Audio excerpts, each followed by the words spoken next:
The week is nearing its end, and we know that the conflict in the Middle East is continuing, with it potentially spilling over into a regional conflict, which may affect gold and oil prices.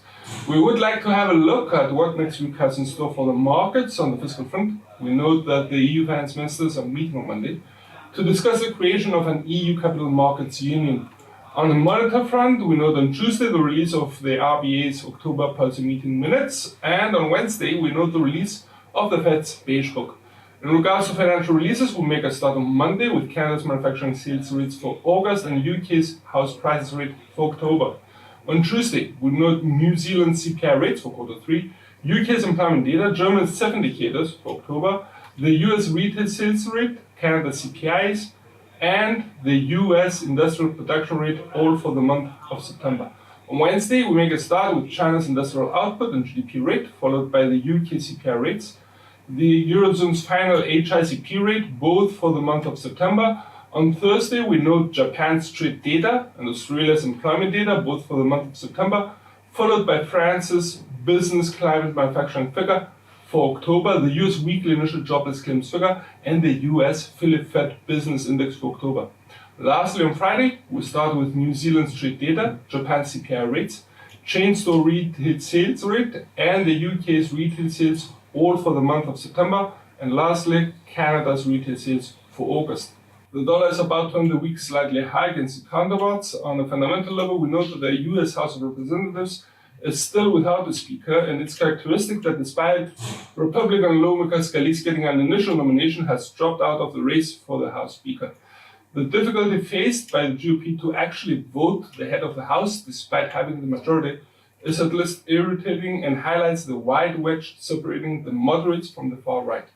On the monetary front, the FOMC September meeting minutes were indicative that the Fed intends to keep rates at their current restrictive levels for a prolonged period of time, and Fed policymakers tended to imply that the bank is to remain on hold. The release of the US CPI rates for September, though, allowed for doubts to surface, as the rates accelerated, implying a persistence of inflationary pressures in the US economy. Furthermore, the US PPI rates also came in higher than expected, which could in turn also imply persistent inflationary pressures. In the following week, we highlight the release of the US retail sales and industrial production rates, and a possible acceleration may provide some support for the USD. The pound seems about to end the week relatively unchanged against the USD and the euro, yet gains against the yen. On a fundamental level, we note that UK households owe a record £2.6 billion to their energy suppliers, implying that the disposable income for the UK consumer has decreased, and should economic activity deteriorate, we may see the pound weakening. On a monetary level, we note that some hawkish tendencies in the BOE continue to persist, despite the bank remaining on hold at its last meeting. BOE Chief Economist Pill made some comments that could be interpreted as leaning slightly to the hawkish side, yet with little market reaction. Nevertheless, we note that the markets are still anticipating the bank to remain on hold. Based on the data from the UK in regards to the industrial production manufacturing rates deteriorating, the picture for the economy is slightly grim, as it may imply a gradual slowdown in economic activity. Yet, the silver lining of this week's financial releases was the GDP rate for August, which improved on a month-to-month basis, thus solidifying the UK's escape from an economic recession, at least for now. Lastly, with the increasing volume of UK high-impact financial releases, we may see a switch from a fundamentally driven pound to a data-driven pound in the coming week. JPY appears to be ending the week slightly in the red across the board, in a sign of broader weakness. Following last week's apparent government intervention in the FX market, we highlight that the risk of another intervention remains elevated. In any case, we have to note that the market intervention seems to have stabilized the JPY over the past week.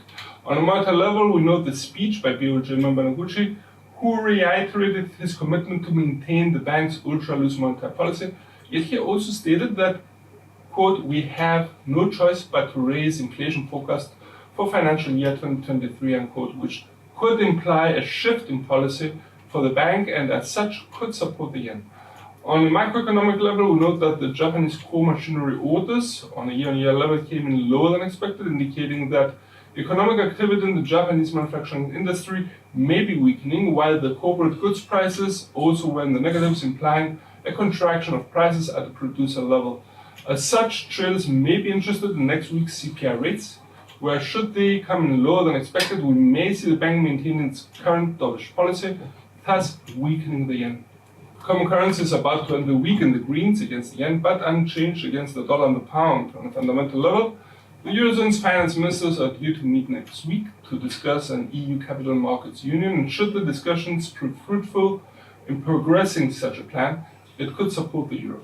Moreover, on another fundamental note, the Polish elections are due to take place over the weekend, with the right-wing Justice Party anticipated to come out on top, which may intensify frictions among EU member states and thus weaken the euro. On the monetary level, the ECB September monetary policy meeting minutes revealed that ECB policymakers, quote, viewed the data that had become available since July as on balance, not supporting a further rate hike, unquote, thus strengthening the idea that the bank is to remain on hold. On a macroeconomic level, Germany has revised its GDP forecast to decline by 0.4%, essentially indicative of a shrinking economy, which could further weigh on the euro. Interestingly, Germany's 7 figures, which are due out next week, are expected to provide a glimmer of hope for the future, but also imply that currently conditions on the ground for the German economy may be deteriorating. AUD is about to end the week slightly lower against the US dollar. On a fundamental level, we note that China's trade data for September, which came in better than expected, implying that the Chinese economy is slightly gaining some momentum. However, despite the better than expected trade balance, the imports rate decreased. As such, given the Australian exports to China and the close sign of Australian economic ties, we may see the Aussie weakening further as Chinese demand for overseas goods declines. We highlight the release of China GDP rates for Q3 in the coming week, which Aussie traders may closely watch for more clues on the Chinese economic recovery. Monetary level, it should be noted that with the RBA's October monetary policy meeting minutes in sight, we may see a more dovish sentiment emerging, which could weigh on the Aussie.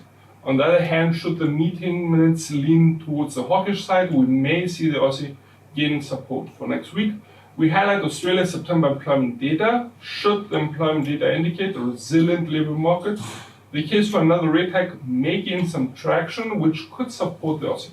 The loonie is about to end the week relatively unchanged against the US dollar. On a fundamental level, we note the relative stabilization of oil prices. Given Canada's status as a major oil-producing economy, and a rise of oil prices may provide some tailwinds for the CAD, yet the overall situation has become more complex in the past week, given the Israeli conflict. On the monetary front, we note that the Bank of Canada seems to remain dovish for the foreseeable future, yet we note that market participants are anticipating a rate hike by the bank in March 2024. Any dovish comments by BOC policymakers may contradict the market expectations and could weaken the CAD. On a macro level, we note that the employment data for Canada came in better than expected, hinting at a resilient labour market in spite of high interest rate levels. We note the release of the manufacturing sales rate for August, the housing starts figure for September, and highlight the retail sales growth rate for August next week. Any possible acceleration may imply a more robust demand side for the Canadian economy and support the loonie and vice versa. In the coming week, we expect that the GBP may gain additional influence in the FX market, as the gravity of UK financial data seems to have trumped releases from other countries. As for US stock markets, we note the rise of all 3 major US stock market indexes, namely the Dow Jones, S&P 500, and Nasdaq. We expect market attention to be increased for US stock markets in the coming week, as the earnings season is about to begin. We note the release of the earnings reports of Goldman Sachs and Lockheed Martin on Tuesday, Morgan Stanley, Travelers, Procter & Gamble, Tesla, Netflix, and Alcoa Corporation on Wednesday, followed by AT&T on Thursday, and finishing off the week is American Express on Friday. We also note on a deeper fundamental level the current developments in the Middle East with the conflict in Israel, which may play a key role in the ascent of gold should the current conflict spread regionally. Furthermore, should disruptions to the oil supply from the region emerge, we may see the liquid gold gaining support, although no disruptions have taken place at the time of this report. We hope that you found this report useful, and from all of us here at IronFX, best wishes for solid trading.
Hello everyone, my name is Emily. In our video today, we will talk about why having a forex trading strategy is important.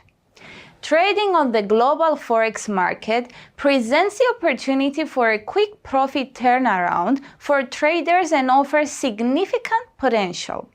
However, as the most liquid market in the world, it is both complex and highly competitive.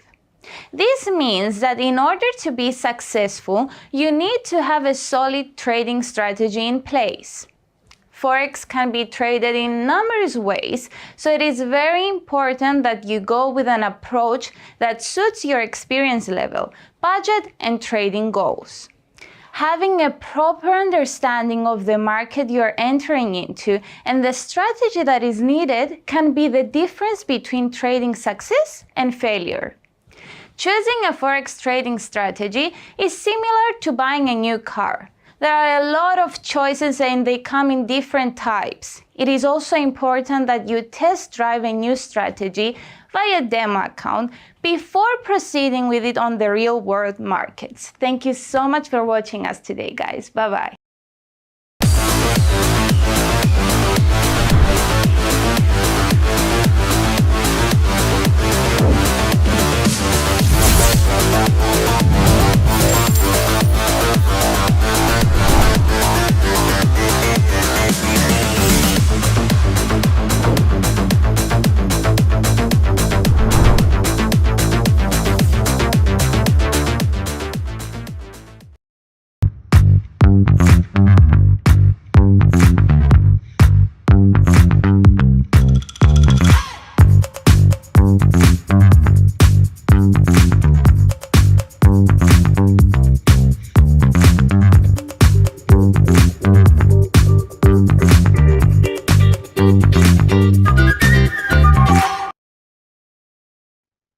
Okay, never mind, let's go ahead and get started.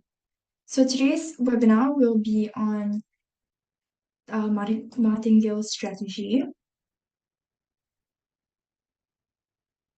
Okay, I personally don't use this super often. This is more of a way of strategy to cut down on your losses, but we'll just go through them, just go through a couple of strategies and how you can incorporate them into your trading strategy right now. Okay, so as per usual, just a risk warning. Our products are traded on margin and carry a high level of risk, and it's possible to lose all your capital. These products may not be suitable for everyone, and you should ensure that you understand the risk involved. Disclaimer, the information in this webinar should not be considered investment advice or an investment recommendation, but instead educational material only. So the material in this webinar is just a personal opinion of the authors, and the client's investment objectives and risk tolerance have not been considered. IronFX is not responsible for any loss arising from any information contained herein. Okay, redistribution of the material is strictly prohibited. So I'm Melanie and I'll be your speaker for today. So I'm an investment analyst from Everest Fortune Group, who are finalists for Best FX and Equity Research in the years 2019 to 2021. Okay, so here's our agenda for today. We'll just go through a brief intro on what exactly martingale strategy is, and then how it works, the pros and the cons of the strategy, and some trade management if you intend to use martingale. Okay, so let's get started. So the martingale was introduced by French mathematician Paul-Pierre Lévy and became popular in the 18th century. So the martingale was originally a type of betting style based on the premise of doubling down. However, the American mathematician Joseph Leo Dube continued to work on the martingale strategy, but he sought to disprove the possibility of a 100% profitable betting strategy. So the martingale strategy is kind of like a betting strategy and not so much of a technical analysis strategy. Okay, it's more of like betting and gambling or like roulette kind of strategy. So the system's mechanics basically involve an initial bet that is doubled each time the bet becomes a loser. So given enough time, one winning trade will make up for all of the previous losses. So that's why I mentioned a roulette wheel, because if you think about the zero and the double zeros on a roulette wheel, which was then introduced to break the martingale's mechanics by giving the game more possible outcomes. So that made the long run expected profit from using a martingale strategy in roulette negative, and thus discouraged players from using it. Okay, so what exactly is it? When you use a trading strategy that is anticipating a market move, chances are that you might be wrong or right. But most of the time you can't tell, right? So as you know, the markets are irrational. Therefore, there are times when you are right on the money, but there are also times when the markets will prove you wrong. And that's why the martingale strategy is based on the theory of increasing amounts, even if the value is falling in expectation of a future increase. So it's based on the idea of averaging down in order to avoid losses rather than seeking profits. And it's also an extremely risky way of investing or trading, since you are just betting, basically. Okay, let me know in the chat if there are any of you guys who actually regularly use the martingale strategy. I'm just curious to know. Because it is a very popular strategy, although very, very risky.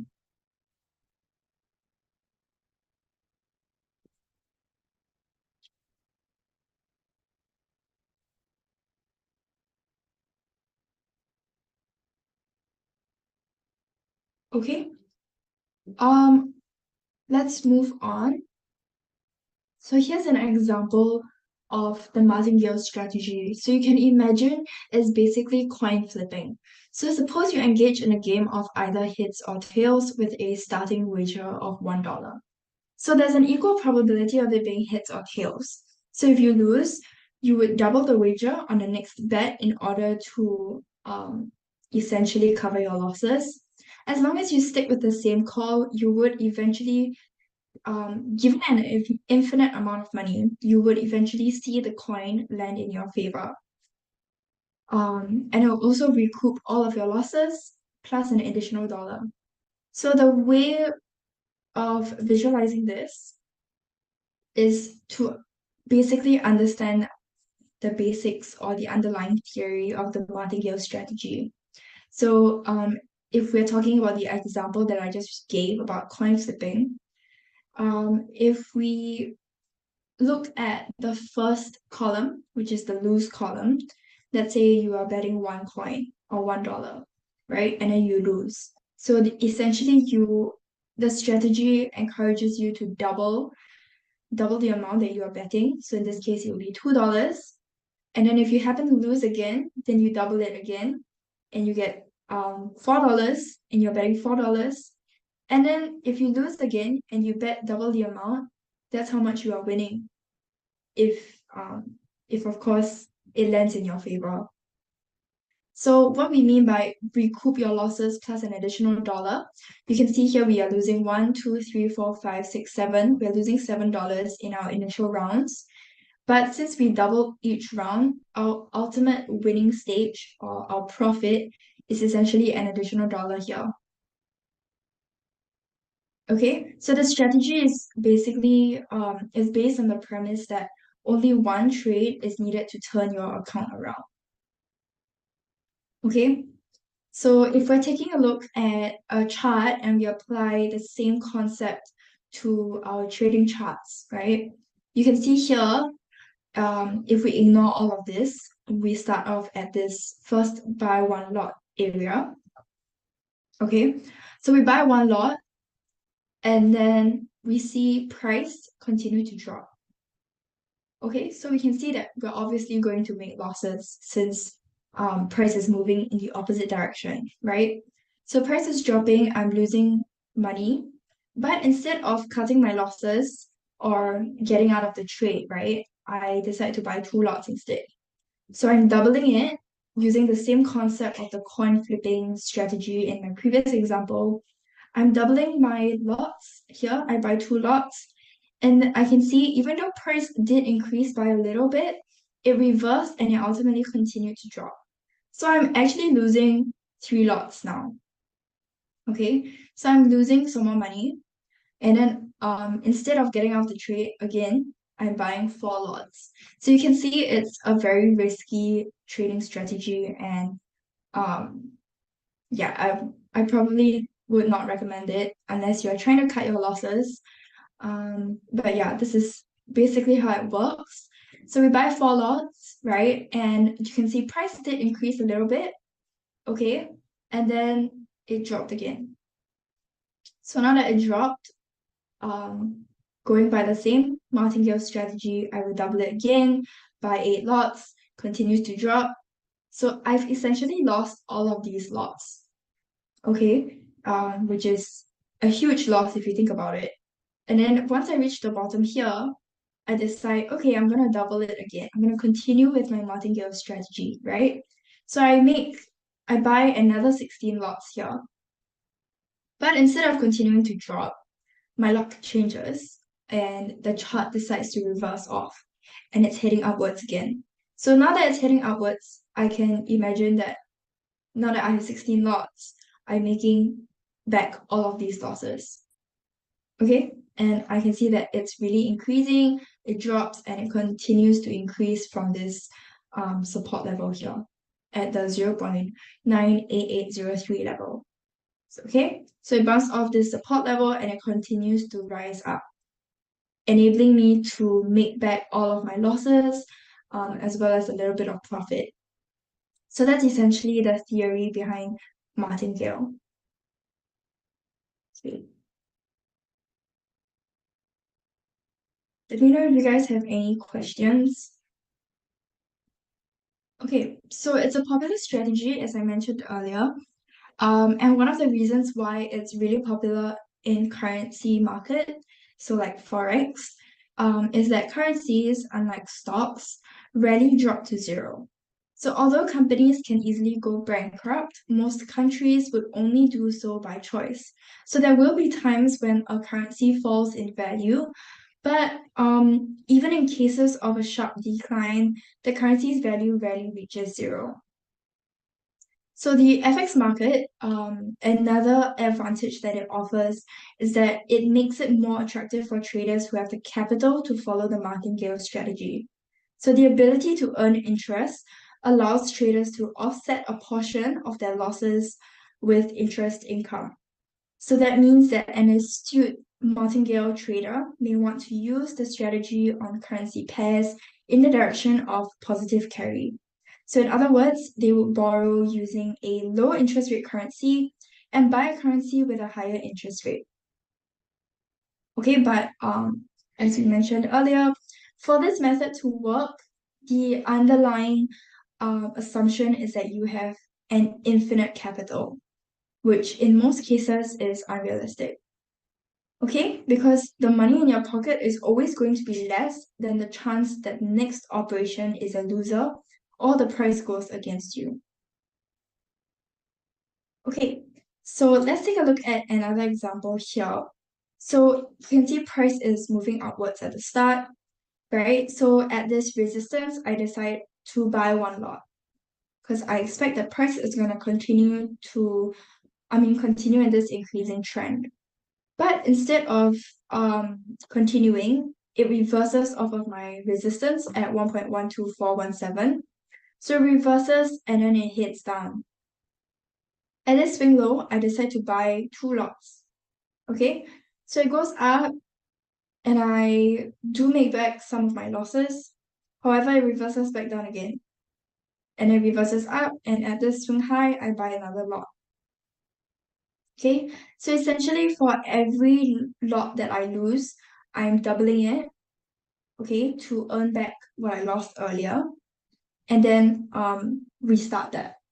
Okay, so over here, once I've made back my losses, here I'm buying once again, buy 1 lot, but instead of increasing, it drops again. So now it drops again, I'm buying 2 lots, I'm doubling it, it increases just as I expected, I make back my losses, and then it drops again. So it's the same kind of concept.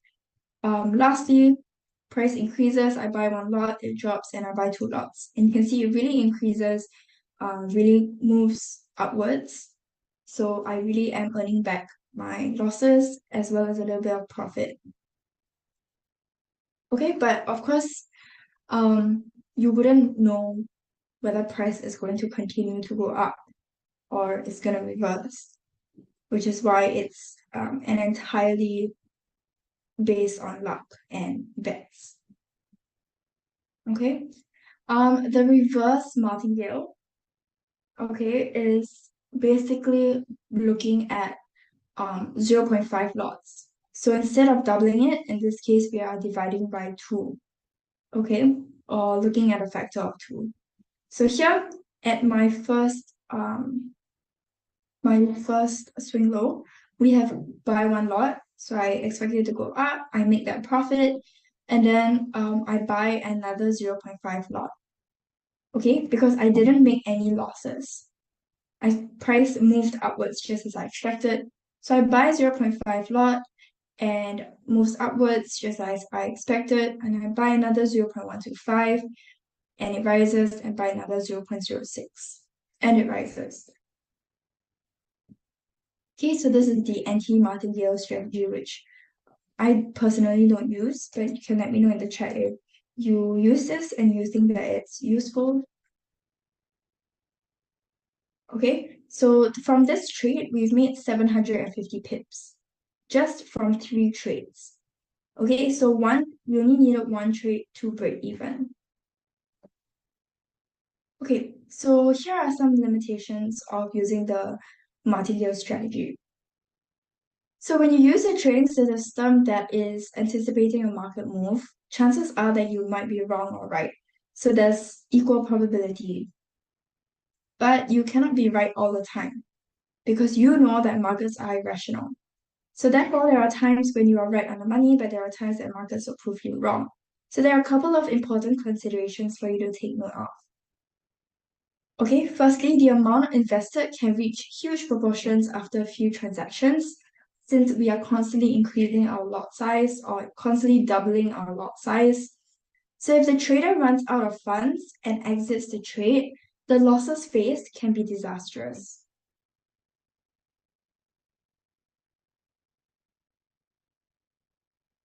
Yeah, you've used it before. Almost had a heart attack looking at equity. Yeah, so it's purely a betting game. But it's quite, I guess for scalpers, they tend to prefer to use this in order to curb their losses. So yeah, to each their own, but it's just keep in mind that it's very risky. So the risk to reward ratio is also not reasonable. Higher amounts are spent with every loss until a win, again because you are doubling your lot size, and the final profit is only equal to the initial bet size. So what this means is that your initial bet size, which is typically one lot, your final profit, since you have made so many losses before your final profit, your final profit will not be a significant amount. Okay, so some important considerations. The martingale strategy assumes that you have an infinite amount of capital. So we mentioned this earlier. And in reality, and it also assumes that markets will eventually reverse and it will be in your favor. But in reality, both of these assumptions are incorrect. So the forex markets can trend for extended periods, resulting in a series of losing trades that can quickly wipe out your trading account. So the strategy can lead to large drawdowns and may not be suitable for traders with limited capital or those who cannot withstand substantial losses. So if you are thinking of using the martingale strategy, proper risk management and stop loss orders are critical when using the strategy in order to prevent catastrophic losses. Okay, so I'm just gonna quickly go through a couple of risk management or trade management strategies that you can implement if you are considering using the martingale strategy. just to prevent losses. Yeah, but actually these trading strategies or trade management strategies are useful even if you're not using the martingale strategy. Even if you are just using technical analysis, it's always important to make sure that you pay attention to your trade management. Okay, so if you were here for our trade management series, some of these slides will be familiar. Okay, but I'll just quickly go through them. So firstly, we have trade management with confluence. So this is super important for um, any kind of trade. Okay, even if you're not using martingale strategy, this is still important.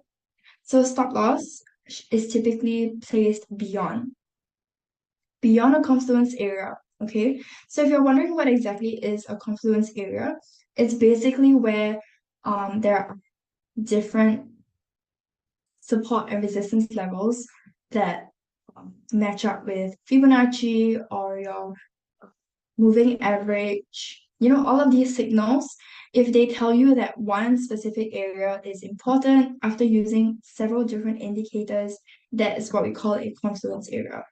Because price has tested that level many times before, so it's likely to test that level again since price is attracted to strong areas of confluence.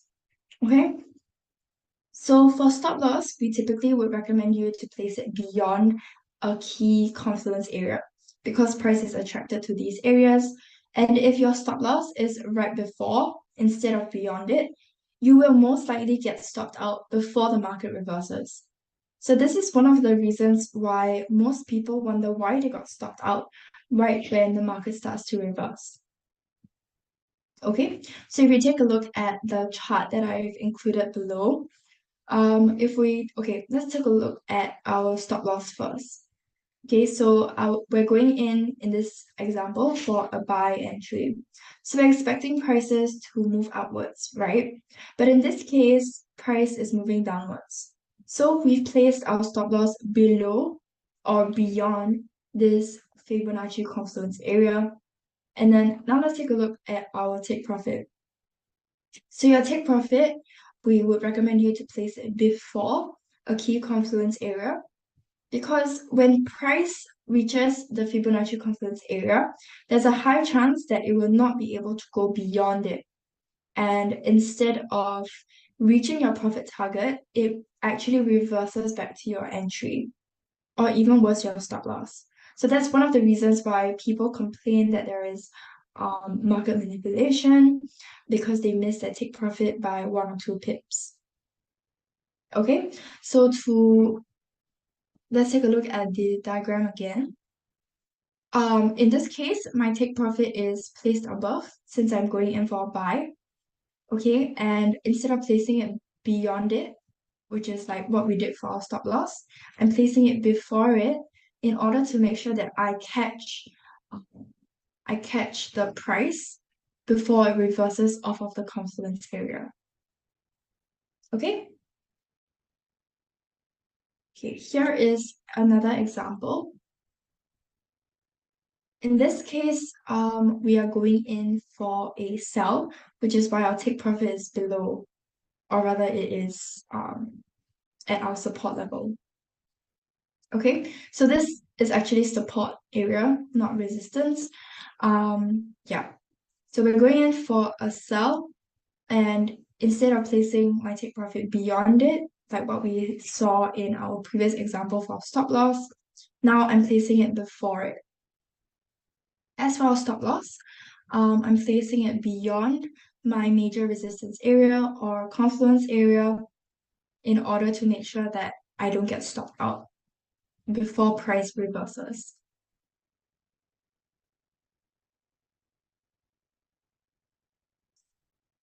Okay.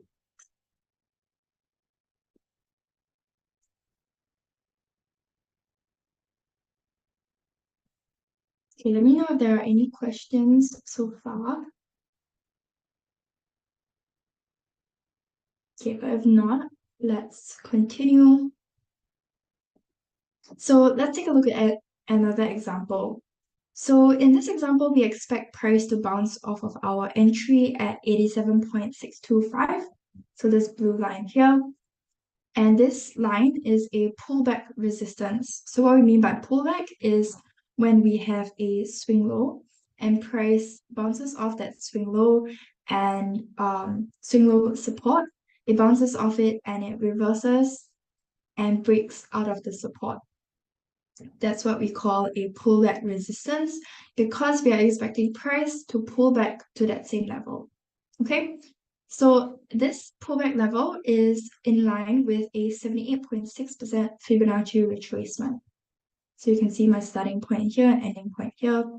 Okay, so it's in line. So that's what we call a confluence area. Okay, so we're expecting price to continue to drop from our entry. Okay. So you can see price has hit our entry and has reversed nicely off of it and is heading towards our take profit. Now, if we take a look here, I have a Fibonacci projection. So this is wrong. It should be 78.6% Fibonacci projection. Okay, so my starting point is here, middle point and ending point. So for Fibonacci projection, we're looking for this flash shape here, like a lightning bolt kind of shape. Okay, and my 78.6% lines up with my take profit. Okay, and the reason why we placed our take profit at this swing low is also because, of course, this is a significant level since it's a swing low support. Okay, so instead, you can see here, instead of placing it before, I did place it slightly before, but instead of placing it beyond it, place it slightly before, and I can see price just touched our take profit before reversing off of it. Okay, so I was able to catch that price, or you can see it's very, very close. So I was able to catch it before it reversed off.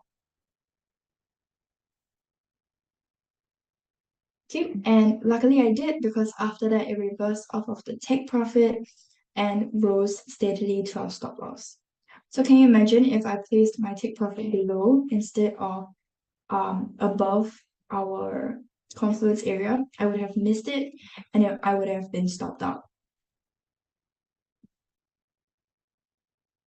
Okay, so similarly, if we're taking a look at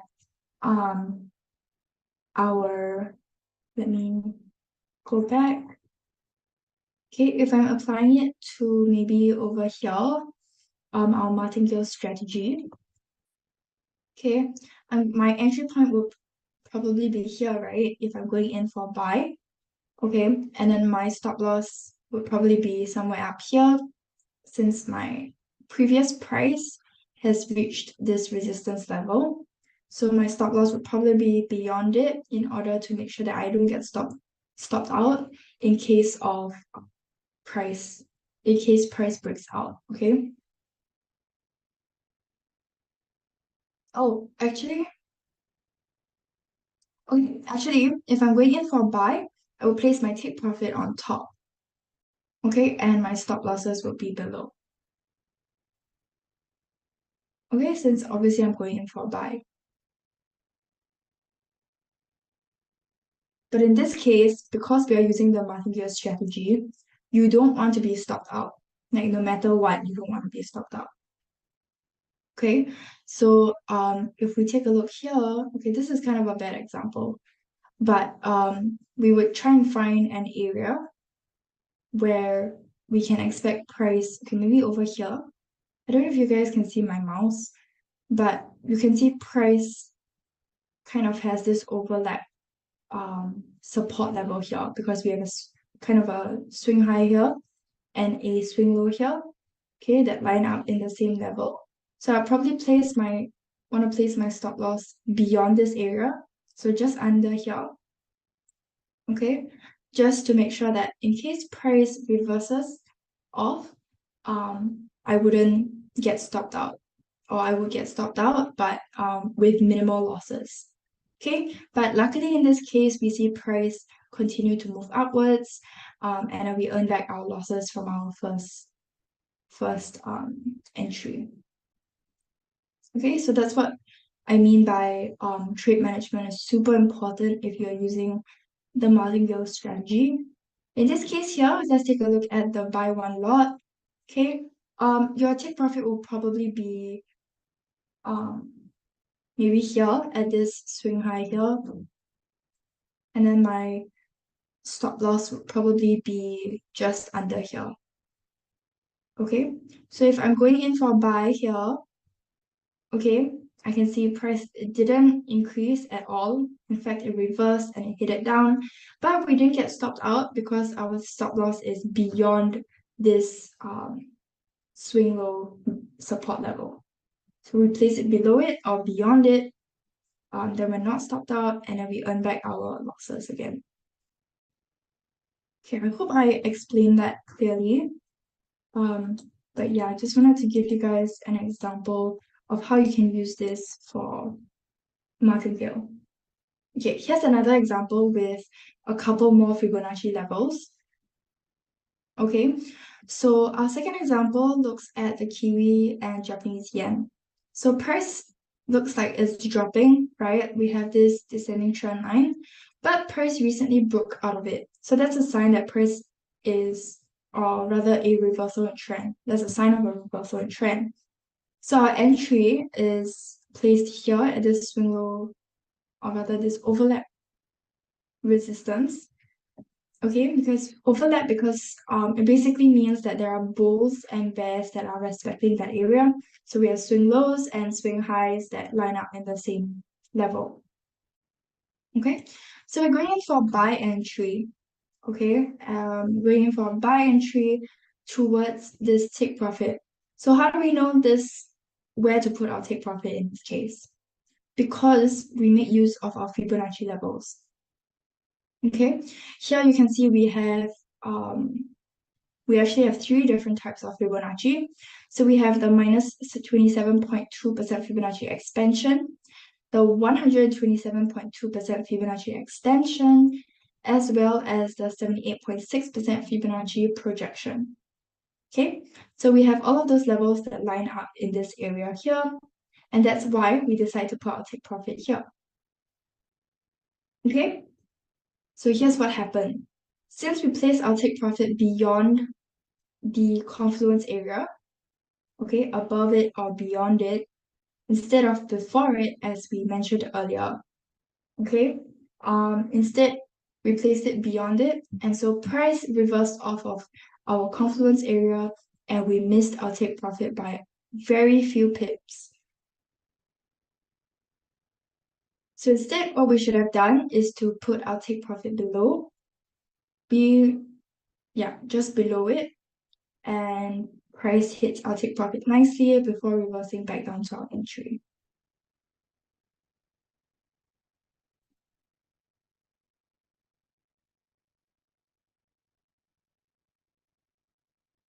Okay. Next, let's take a look at break even. So this is kind of the entire concept of martingale strategy. It's basically to allow you to reduce your losses and just break even.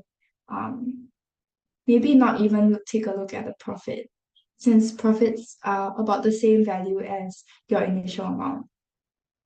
Okay, so break even is basically a level where you are in profit and recognize that there is a risk of reversal, which means that price is likely to hit back to your entry. So the level is basically you saying, if I'm right, then price should go all the way to my target. But if it goes back to my entry, then I'm wrong and I should get out ASAP. Okay, so firstly, we have our entry. In this example, we have our entry at this double swing high resistance. Okay, and then price kind of fluctuates in between, and it hits this level. It hits this level here, and it reverses and it continues upwards. Okay, so it continues upwards towards our take profit. So our take profit is at this green area here. So it's continuing, but it actually reverses. So now that I see it reverse, I quickly go in and at my break-even level here. Okay, this is where my break-even is at, this swing high resistance, and my break-even is triggered at this level. Okay, so I see price continue upwards, reverse down, and hit my break-even. And then what I'm going to do is I'm going to shift my stop loss line from below here to over at our entry. Okay, so we do this in order to break even and protect our position. So if price continues to rise, that's great. We'll probably hit our take profit. But if it doesn't, which you can see in this case it didn't, we do want to be protected. Okay, so we got out of this losing trade at break even. Now, if we take a look at the next example, which is idea invalidation, it's kind of the same concept, but in this case, we are placing the idea invalidation level before the stop loss. Okay, but same thing, it's basically the level where you admit that you are wrong and you want to get out of the trade. So when this level is reached, your take profit is moved to your entry, giving you a small chance to get out at break even. So in the previous example for break even, we moved our stop loss levels. For idea invalidation now we are getting out and just taking a bit of profit. Okay, let's take a look at this example. Our entry is here at this double swing high again. So I'm going in for a sell entry now in this case. Okay. So in this case, I am looking for a sell entry. So I'm moving downwards. Okay, I see price dropping towards our take profit, but instead of continuing, it reverses and it hits back towards our entry. So I can see my entry here. It actually breaks out of my entry and it hits upwards. Okay, it hits upwards and it triggers my idea invalidation level. Thankfully, instead of continuing to our stop loss, it reversed off of the idea invalidation.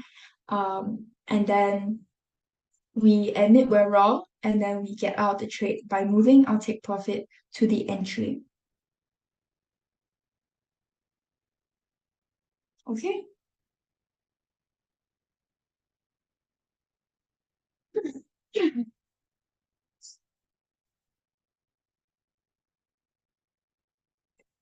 So if you're wondering, why is it that we can expect price to reverse off of this level? You know, like why won't price continue to rise? It definitely can, but the reason why we have this idea validation level is because, like we mentioned earlier, these significant levels of confluence, like swing highs, swing high resistances in this case, or like Fibonacci confluence areas, is because price is likely to reverse off of those levels. So that's why we can take the opportunity, see it reverse, and maybe see if it continues to our take profit. In this case, it didn't. So that's why we would place our take profit here.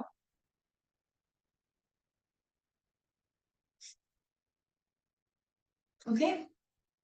Okay. Okay, now that we've been taking a look at a lot of lot sizes because we're talking about the martingale strategy. So maybe let's touch a bit on leverage. Okay, so leverage in trading basically refers to the use of borrowed funds or margin to increase the potential return on investment. So in other words, it allows traders to control a large amount of assets with a relatively small amount of capital.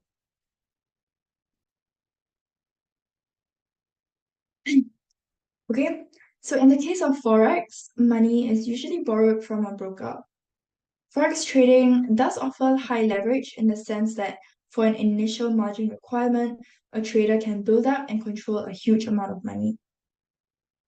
Okay, so that's one of the reasons also why martingale strategy is pretty popular for Forex, since it offers a high leverage. Okay, but another danger, of course, is that if you lose your initial margin requirement or your initial margin, you would basically empty out your capital. Okay, so here's an example. So let's say you want to buy 1,000 shares of a stock that is trading at $10 per share. Okay, in this case, we're talking about stocks. In this example, we're using stocks, but similar idea can be used for the different currencies that you're using. Okay, so but you only have $5,000 in your trading account. So you use a leverage ratio of 2 to 1, and then you borrow an additional $5,000 from your broker, giving you total of $10,000 to buy the shares. So this means that if the stock increases by 10%, your return will be $1,000 or 20% of your original investment. So while leverage can amplify your profits, it also magnifies losses. So it's important to note that the use of leverage involves borrowing money and incurring interest charges and fees. And we kind of talked about this when we were introducing martingale strategy. Okay, so that's why it's crucial to understand the risk that's involved if you decide to use the martingale strategy or if you decide to use leverage. Okay, so again, a couple of examples. Capital of 10,000, just how we calculate the leverage. If it's 1 to 20, it would be 20 times 10,000, giving you a position of 200,000. 1 to 100 will give you $1 million, and 1 to 500 would then give you $5 million. Okay, and here's how we calculate profit. So, depending on your risk appetite, if we're looking at high risk, your lot size would maybe be 5 lots. So your total value of transaction would be 500,000. Okay, 10,000 times 500, 500,000, and then if you make a 100 pip profit, it'll be plus $5,000. So you gain 50% of your trading capital, because you can see your initial capital is 10,000. So now I have made a 100 pip profit, giving me an additional $5,000. Okay, if we're talking about low risk, I'm just using one lot. 10,000, my total value of transaction, my initial capital is 10,000 with a lot size of 1. Total value of transaction is 100,000. So if with a 100 pip profit, I would be making $1,000, which is 10% of my initial capital. Okay. So we want to emphasize that it is a double-edged sword, because obviously if you can make 50%, you can also lose 50%. Okay, so yeah, just be careful of that. And let's touch a bit on margin before we end off.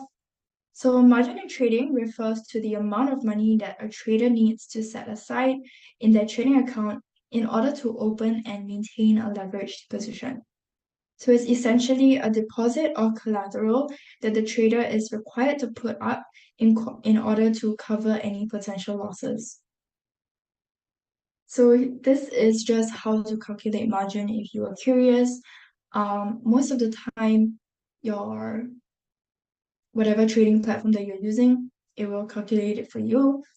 But yeah, a margin-based leverage basically equals to the total value of transaction divided by the margin that's required. Okay? So let's say, for example, if you're required to deposit 1% of the total transaction value as margin, and you intend to trade maybe one standard lot of $1 franc, that would be equivalent to 100,000 USD, but the margin required is only $1,000. So your margin-based leverage will be 100 to 1. Okay, so for margin-based margin requirement of 0.25, you can see here your margin-based leverage would be 400 to 1, and it's using the same formula.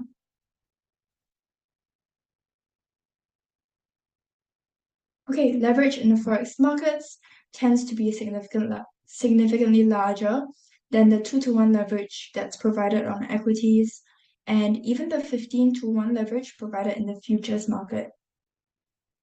So although 100 to 1 leverage may seem extremely risky, the risk is significantly less when you consider that currency prices usually change by less than 1% during intraday trading. Again, this is why martingale strategy is really popular amongst scalpers who are trading forex. Okay, so traders should choose the level of leverage that makes them the most comfortable. If you're conservative and you don't like taking many risks, or you're still learning how to trade forex, a low level of leverage would maybe be better, like 5:1 or 10:1 might be more appropriate. So for more seasoned or risk-tolerant traders, then you might be comfortable with 50 to 1 or 100 to 1.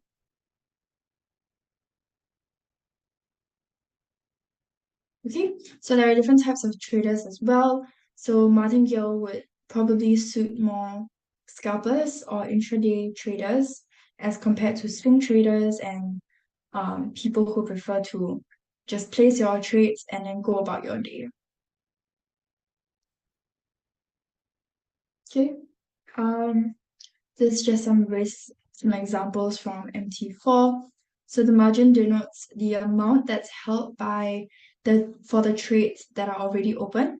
So free margin, here I'm looking at this area, this gray area. Free margin denotes the amount of funds that is available to open new trades. Okay, so when equity sold balance plus minus open profit or loss, that's how you calculate your equity here. But you can see it's normally already calculated for you. So if that falls below 90% of the margin that's required for maintaining your positions, then you will probably get a margin call. Okay, so in that situation, you would then be required to deposit more cash to sustain your positions, or you might be forced to close your account. Okay, stop out. So margin denotes the amount held for the trades that are already open. Free margin falls below 50% of the margin required for maintaining your positions. Positions will be automatically closed in order for the largest losing position to be the smallest. Okay, and let me know if you guys have any questions, but that brings us to the end of our webinar. And yeah, let me know if you guys have any specific questions about martingale or anything like that.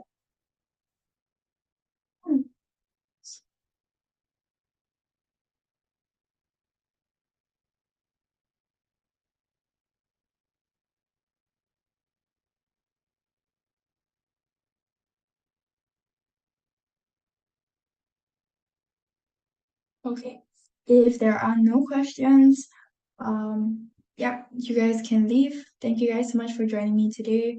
I hope you guys found this session helpful, and I'll see you guys next week. Bye, everyone. Have a great rest of your week.